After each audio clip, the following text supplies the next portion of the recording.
Hello everyone, welcome to my channel Alpha Knowledge Box. This is the science series for class 6. आज हम पढ़ने जा रहे हैं चैप्टर 5 सेपरेशन ऑफ सब्सटेंसेस और ये है चैप्टर का पार्ट 1.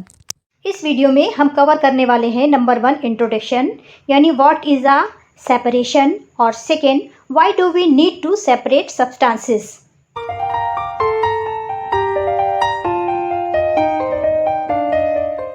चलिए चैप्टर को स्टार्ट करते हैं. इसकी हेडिंग है सेपरेशन ऑफ सब्सटेंसेस. ये सेपरेशन वर्ड सेपरेट वर्ड से लिया गया है जिसकी मीनिंग है अलग करना. यानी separation is a process of separating one और more components from a mixture. जब हम किसी मिक्सचर से एक या एक से अधिक कंपोनेंट्स को या सब्सटेंसेस को अलग करते हैं तो हम इस प्रोसीजर को सेपरेशन कहते हैं.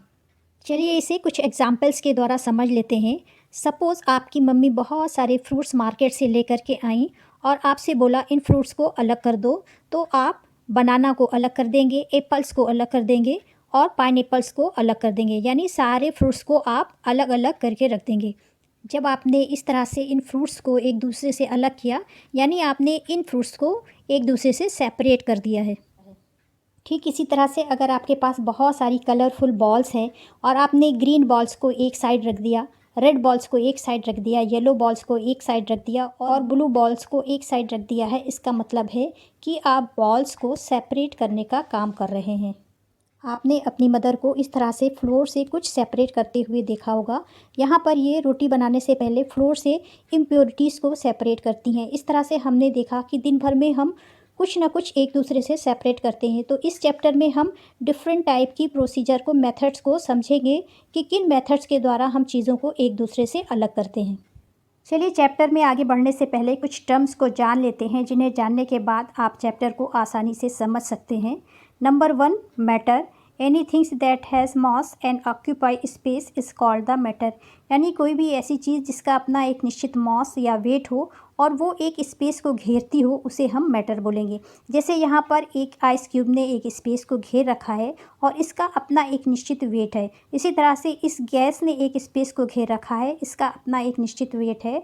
और इस ग्लास में जो लिक्विड है उसने एक स्पेस को घेर रखा है और इसका भी एक अपना निश्चित वेट है. यानी हम कह सकते हैं कि हमारे चारों तरफ वो सारी चीज़ें जिनका अपना एक निश्चित वेट है और वो एक स्पेस को घेरती हैं उन्हें मैटर कहते हैं. इसी मैटर के प्योर फॉर्म को सब्सटेंसेस बोलते हैं. जिस तरह से मैटर की 3 स्टेट्स होती हैं यानी सॉलिड, लिक्विड एंड गैस, ठीक इसी तरह से सब्सटेंसेस के भी 3 फॉर्म्स होते हैं. Number 1 solid, number 2 liquid and number 3 is gas. Pure substances. Many substances around us contain only one type of particle. जब किसी substances में केवल एक ही तरह के particles होते हैं तो उसे pure substances बोलते हैं. For example, gold metal. यानी जब गोल्ड की ज्वेलरी नहीं बनी हुई हो, केवल वो मेटल के फॉर्म में हो तो वो एक प्योर सब्सटेंसेस है. इसी तरह से शुगर एक प्योर सब्सटेंसेस है, डायमंड एक प्योर सब्सटेंसेस है और कॉपर के वायर जो कि घरों में इलेक्ट्रिसिटी वायर में यूज़ किए जाते हैं, ये सारी चीज़ें प्योर सब्सटेंसेस के एग्जांपल्स हैं.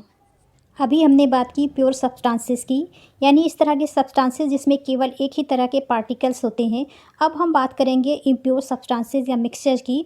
Substances which contain more than one components are particles mix in a ratio or any ratio are called the mixture. यानी ऐसे सब्सटेंसेस जिसमें एक से ज़्यादा कंपोनेंट्स या एक से ज़्यादा तरह के पार्टिकल्स होते हैं और उनका रेशो निश्चित हो सकता है या फिर अनिश्चित हो सकता है, उसे हम मिक्सचर या इम्प्योर सब्सटेंसेस कहते हैं. चलिए फर्स्ट एग्जांपल को देख लेते हैं यानी एयर बहुत सारी गैसेस का मिक्सचर है जैसे carbon dioxide, oxygen, nitrogen, dust particle या इसके अलावा और भी इसमें गैसेस होती हैं. इन गैसेस का परसेंटेज एयर में निश्चित होता है. अगर solution of salt, sugar and lemon की बात की जाए तो ये भी एक मिक्सचर है, लेकिन इसमें सॉल्ट की, शुगर की और लेमन की क्वांटिटी को रिक्वायरमेंट के अकॉर्डिंग बढ़ाया या घटाया जा सकता है. इम्प्योर सब्सटेंसेस या मिक्सचर 2 टाइप के होते हैं. नंबर 1 होमोजीनियस मिक्सचर और number 2 heterogeneous mixture. Homogeneous mixtures the mixture in which the particles of the substances present cannot be seen or called the homogeneous mixture. Homogeneous mixtures ऐसे mixtures होते हैं जिसके substances के particles को हम नहीं देख सकते हैं। For examples solution of sugar and water. अगर वाटर में शुगर को डिज़ोल्व कर दिया जाए तो हम इसके पार्टिकल्स को नहीं देख सकते हैं। इसी तरह से एयर में जो गैसेस हैं हम उन्हें नहीं देख पाते, और कोल्ड ड्रिंक में कौन से सब्सटेंसेस हैं उनके पार्टिकल्स को भी हम नहीं देख सकते हैं।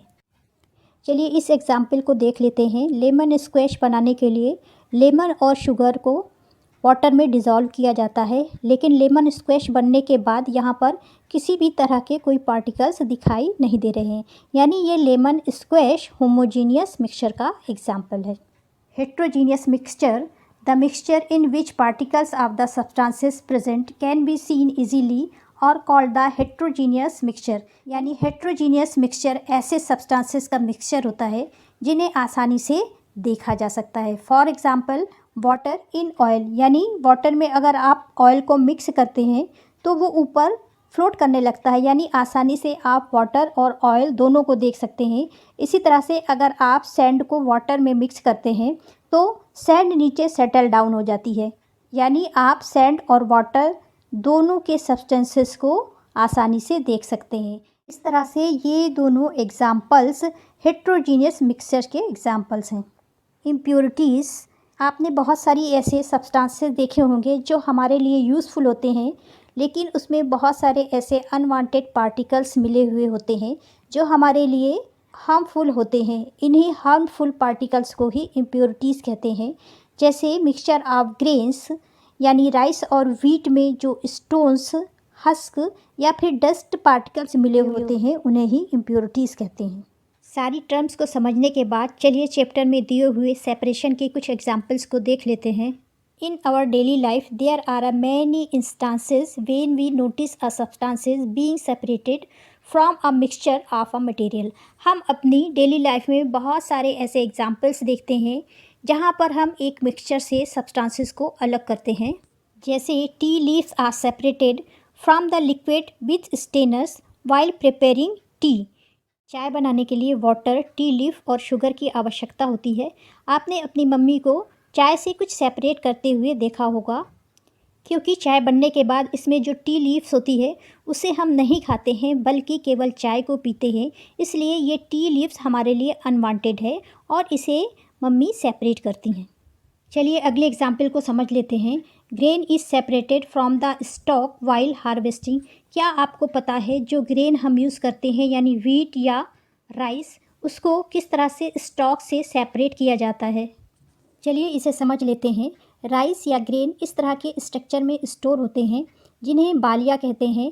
राइस या ग्रेन को स्टॉक से सेपरेट करने के लिए इस पिक्चर की तरह इनके ड्राई प्लांट्स के कुछ इस तरह से बंडल बनाए जाते हैं जिन्हें बार बार स्टोन पर पटका जाता है, जिससे ग्रेन और स्टॉक एक दूसरे से सेपरेट हो जाते हैं। Milk and butter is churned to separate the butter. चलिए अब देख लेते हैं कि मिल्क और कर्ड से बटर किस तरह से सेपरेट किया जाता है। चर्निंग का मतलब होता है मथना, और इसके लिए इस तरह से चर्नर टूल का यूज़ किया जाता है। इस पॉट में मिल्क या कर्ड को फिल कर दिया जाता है और इसमें ऊपर से चर्नर को लगा दिया जाता है। साथ ही इसमें एक स्ट्रिंग फंसा दी जाती है जिसे हैंड से जल्दी जल्दी आगे और पीछे खींचा जाता है। कुछ समय बाद इसमें बटर ऊपर आ जाता है। इसी तरह से चैप्टर 3 में हमने गिनिंग प्रोसीजर के द्वारा कॉटन बॉल से सीड्स को सेपरेट करते हुए देखा था। अगर आपने कभी पोहा या दलिया खाया हो और उसमें मिर्ची हो तो आप उसे उठा करके किनारे रख देते हैं। Suppose you are given a basket containing mangoes and guava and ask to separate them. अगर एक बास्केट में मैंगो और गुआवा रखा हुआ हो और आपसे कोई ये बोले कि इन्हें अलग अलग कर दीजिए, तो आप क्या करेंगे? आप एक तरह के फ्रूट्स को उठा करके दूसरे बास्केट में रख देंगे। ऐसा करना इजी है, लेकिन अगर एक गिलास में सैंड और सॉल्ट मिक्स हो या फिर ग्रेन साथ में मिक्स हो तो आप उसे कैसे सेपरेट करेंगे? इन्हें सेपरेट करने के लिए सेपरेशन की कुछ टेक्निक्स हैं जिन्हें हम बाद में पढ़ेंगे। लेकिन अब क्वेश्चन ये है कि why do we separate substances, यानी सब्सटेंसेस को सेपरेट करने की क्या आवश्यकता है?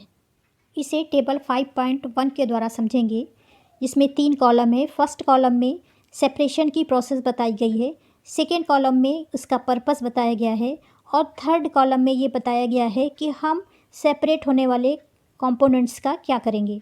Number 1, separate stone from the rice, यानी राइस से स्टोन को अलग करना। इसका पर्पज़ है to remove impurities are harmful components, यानी राइस से जो इम्प्योरिटीज़ हैं या हार्मफुल कंपोनेंट्स हैं उन्हें अलग करना। और we throw away the solid components, और इन्हें हम क्योंकि ये यूज़लेस हैं इसलिए फेंक देते हैं। Second, churning milk to obtain butter, milk को चर्न करके मथने के बाद उससे बटर निकालना। इसका होगा to separate two different but useful components, यानी ये मिल्क और बटर दोनों यूज़फुल हैं, इसलिए इन दोनों यूज़फुल सब्सटेंसेस को अलग करना और इसे मैच करेंगे we use both the components. Third है सेपरेटिंग टी लीव्स, यानी टी लीव्स को टी से सेपरेट करना। इसका पर्पज़ है to remove non useful components, क्योंकि टी लीव्स टी बनने के बाद यूज़फुल नहीं होती है इसलिए इसे सेपरेट करते हैं। और इसे मैच करेंगे we throw away the impurities, क्योंकि ये एक तरह की इम्प्योरिटीज़ है इसलिए इसे फेंक देंगे। We see that before we use our substances we need to separate harmful or non useful substances that may be mixed with it. Sometime we separate even useful components if we need to use them separately. इस तरह से हमने देखा जब दो या दो से अधिक सब्सटेंसेस आपस में मिले हुए हों तो उन्हें अलग करने या सेपरेट करने के कई रीज़न्स हैं, जैसे to remove the non useful और हार्मफुल कंपोनेंट्स। अगर किसी सब्सटेंसेस में नॉन यूज़फुल सब्सटेंसेस मिला हुआ है या फिर हमारे लिए वो हार्मफुल है तो हम उसे सब्सटेंसेस से सेपरेट करेंगे। Second, to obtain the useful components, जैसे टी से टी लीव्स को सेपरेट करना। Third, to remove impurities from getting a pure sample, जैसे ग्रेन से स्टोन, हस्क या डस्ट पार्टिकल्स को सेपरेट करना। इस तरह से हमने इस चैप्टर में जाना कि हमें किसी भी सब्सटेंसेस को सेपरेट करने की आवश्यकता क्यों है, और इसके साथ साथ ये भी जाना कि सेपरेट होने वाले पार्टिकल्स डिफरेंट साइज़ के हो सकते हैं या फिर डिफरेंट स्टेट्स के हो सकते हैं, जैसे सॉलिड, लिक्विड और gas. This is the end of video. अगली वीडियो में हम सेपरेशन की डिफरेंट मेथड्स को पढ़ेंगे। Thanks for watching. अगर आपको ये वीडियो अच्छी लगी हो तो प्लीज़ लाइक, शेयर और सब्सक्राइब करें।